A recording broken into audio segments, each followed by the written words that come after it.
vécu de l'intérieur.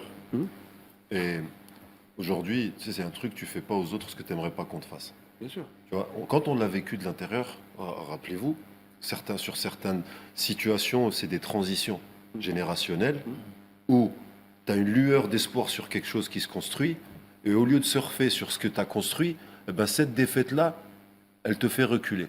La CAN 2004, par exemple. Je te rappelle, Nasser.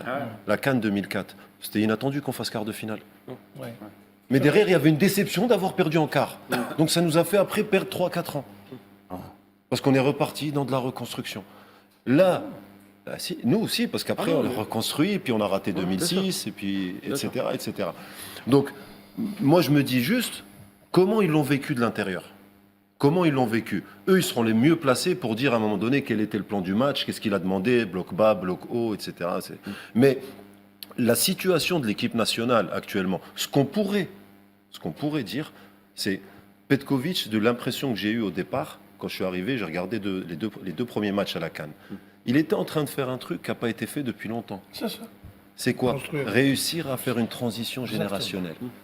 Commencer à préparer l'après-Mandi, l'après-Riyad, La génération etc. future. Sans casser ce qu'il y a actuellement. Ce qu'on pourrait dire, c'est, ouais, mais il avait 2 ans pour le faire. Il l'a fait lors du tournoi, mais il le fait quand même. Donc nous, en tant qu'Algériens, ce qu'on veut, c'est continuer à revenir au tournoi pour le gagner, parce qu'on ne veut pas être non plus en perpétuelle construction. Donc aujourd'hui, quelle conclusion concrète on prend pour se dire, voilà, sur tel joueur, c'est des potentiels qui vont performer, puis tel joueur, et puis peut-être on est arrivé à une fin d'aventure. Moi, je En pense tas. que